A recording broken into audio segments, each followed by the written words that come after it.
क्या आगे कुछ करेंगे, क्या रणनीति रहेगी सर? कितनी बड़ी चुनौती है सर? देखिए, पुलिस का कार्य कानून में परिभाषित है। जो कर्तव्य है वो सबसे बड़ा कर्तव्य है। जो गुड गवर्नेंस है, सुशासन है, उसका सबसे बड़ा स्तंभ है रूल ऑफ लॉ। तो कानून का शासन स्थापित करना हमारी सर्वोच्च प्राथमिकता रहेगी। कानून के शासन को स्थापित करने के लिए जितने भी नियम, परिनियम, अधिनियम हैं, सभी को प्रभावकारी ढंग से लागू किया जाएगा और अपराधियों पर काफ़ी सख्त नकेल कसा जाएगा और अपराधियों पर चतुर्दिक दिशा से प्रयास किया जाएगा। इन्वेस्टिगेशन को प्रभावी किया जाएगा। स्पीडी ट्रायल में धार लाने की कोशिश की जाएगी, क्योंकि स्पीडी ट्रायल पूर्व में भी सुशासन को बुलंद करने में, स्थापित करने में एक प्रबल भूमिका निभाई है और इसका एक बड़ा संकेत जाता है अपराधियों में। स्पीडी ट्रायल को काफ़ी सख्ती से लागू किया जाएगा। जो भी वेल डिटेक्टेड केसेस हैं, अच्छे ढंग से उद्वेदित केसेस हैं जिसमें साक्ष्य की प्रचुरता है, उन कांडों को चिन्हित कर उसको स्पीडी ट्रायल के तहत लिया जाएगा। जो भी गंभीर कांड हैं जिससे लॉ एंड ऑर्डर प्रभावित होता है। अभी आपने देखा होगा कि बीएनएसएस में अपराधियों के द्वारा अर्जित संपत्ति को जब्त करने के लिए पृथक प्रावधान का समावेश किया गया है। पहले था कि हम लोग एक पोस्ट ऑफिस का काम करते थे और ईडी के यहाँ भेजते थे अटैचमेंट के लिए, लेकिन अब जो बीएनएसएस में संशोधन हुआ है उसमें अलग से प्रावधान किया गया है कि पुलिस के पदाधिकारी जो अपराध से अर्जित संपत्ति है उसको भी अटैच कर सकते हैं। तो इस प्रावधान को हम लोग सख्ती से लागू करेंगे, थाना स्तर पे लागू करेंगे और हर थाना को कम से कम महीने में 1-2 ऐसे मामले चिन्हित करने पड़ेंगे, पता लगाने पड़ेंगे अपराधियों की संपत्ति को और उसको त्वरित रूप से सप्ताह भर 10 दिन के अंदर में उसको अटैच करने का पावर पुलिस को है। तो उसको हम लोग सख्ती से लागू करेंगे। जो नया प्रावधान आया है अभी बीएनएसएस में, जो पहले हम लोग ईडी के माध्यम से कराते थे, अब पुलिस जो पहले सीआरपीसी की धारा 102 में हमें सकती थी, अब बीएनएसएस में उसको और विस्तारित किया गया है और उसमें प्रबलता, प्रखरता लाई गई है। उसका हम लोग प्रयोग करेंगे भरपूर ढंग से और उसका तुरंत हम लोग प्रारंभ करा देंगे। इसके बाद जो आर्म्स एक्ट के अंतर्गत, उसके बाद फिर जो एनडीपीएस के अंतर्गत है या लीकर जो हमारा प्रोहिबिशन एक्ट है उसके अंतर्गत जो केसेस दर्ज हो रहे हैं, उससे जो संपत्ति अर्जित कर रहे हैं उसको भी लिया जाएगा इस दायरे में। और बड़ा आसान है उसको पता करना कि हमारे जितने चार्जशीटेड लोग हैं, जो चाहे प्रोहिबिशन एक्ट में हो, एनडीपीएस एक्ट में हो, उनकी संपत्ति का पता किया जाएगा। संपत्ति को पता करने के भी तौर तरीके बहुत सारे, अब सिर्फ इंटेलिजेंस पे नहीं लेकिन बहुत सारा डेटाबेस है, उससे हम लोग पता कर सकते हैं। और इन सभी चीज़ों को सिर्फ अनुसंधान करना ही हमारा काम नहीं होगा, बल्कि अपराधियों के द्वारा अर्जित संपत्ति पर कड़ा प्रहार करना पड़ेगा।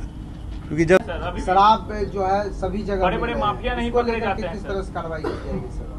तो जो भी केसेस दर्ज हो रहे हैं उसमें जो बैकएंड्स पे भी और फॉरवर्ड लिंकेज और बैकवर्ड लिंकेजेस है, वो देखा जाएगा कांडों में कि backward linkages and forward linkages पे काम हुआ है या नहीं हुआ है। यदि नहीं हुआ है तो उस पर कड़ी कार्रवाई की जाएगी और गहन समीक्षा की जाएगी कांडों की। और कांडों की समीक्षा मैं 9 साल लगभग सीआईडी में रहा हूँ, तो केस की समीक्षा कैसे की जाएगी उसका अनुभव हमें पूर्व से भी प्राप्त है। तो केसेस की समीक्षा वार फुटिंग पे कराएंगे और जो भी आईओ इसमें वांटिंग पाए जाएंगे, जो पाए जाएंगे लापरवाह, सुस्त पाए जाएंगे, उनको डिसमिसल की कार्रवाई की जाएगी। भारी संख्या में हम लोग रूथलेसली उनको निकाल देंगे पुलिस से। ज्यादा बढ़ रही है क्या, उसको लेकर भी कुछ बिहार पुलिस की तरफ से कार्रवाई नहीं होता कि हमारा मूल अपराध नियंत्रण हमारा मूल उद्देश्य है।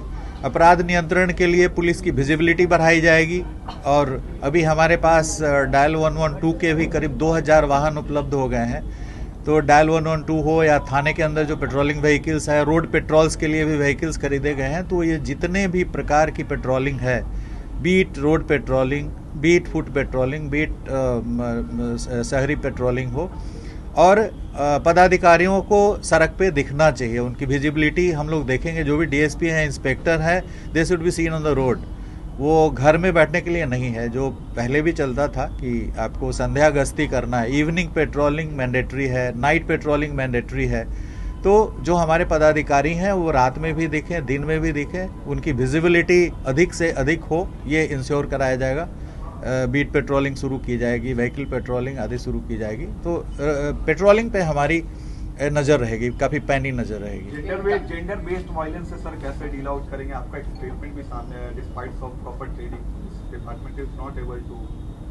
नहीं, we have done excellent work in gender based violence. आपको याद होगा कि एक दौर था जिस समय वीडियो वायरल्स, आई थिंक 2017-18 में काफ़ी सारे केसेस हुए थे वीडियो वायरल के। राजगीर में आई रिकॉल की एक बबनी कांड हुआ था जिसमें हम लोगों ने सिर्फ वीडियो क्लिप पे डिटेक्ट करा और उसमें गृह मंत्रालय द्वारा पुरस्कार भी दिया गया था नीलेश जी को, और उसको रिकॉर्ड टाइम में हम लोगों ने ट्रायल करा करके सजा भी कराया था। करीब दर्जनों कांड जेंडर बेस्ड वायलेंस के आए थे। वीडियो वायरल वाला एकदम हर सप्ताह में उस समय आ रहा था, तो उस पर हम लोगों ने काबू पाया था। सर, ये पेपर लीक का यहाँ बराबर हो रहा था, इस पर कैसे कंट्रोल कीजिएगा? देखिए, पेपर लीक के संबंध में नियमों को भी आप जानते हैं, जो संशोधन हुआ है, नियमों में संशोधन हुआ है, उसमें भी धार लाने का प्रयास किया गया है।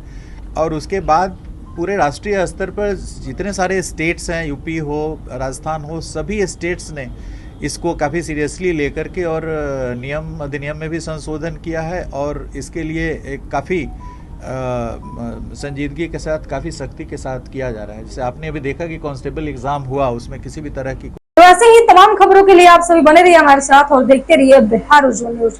अब तक हमारे YouTube चैनल को सब्सक्राइब नहीं किया है तो जल्दी से सब्सक्राइब कर लीजिए। फेसबुक पेज को भी फॉलो कीजिए। वीडियो पसंद आए तो खूब लाइक कीजिए, शेयर कीजिए, कमेंट कीजिए। वीडियो देखने के लिए आप सभी का धन्यवाद।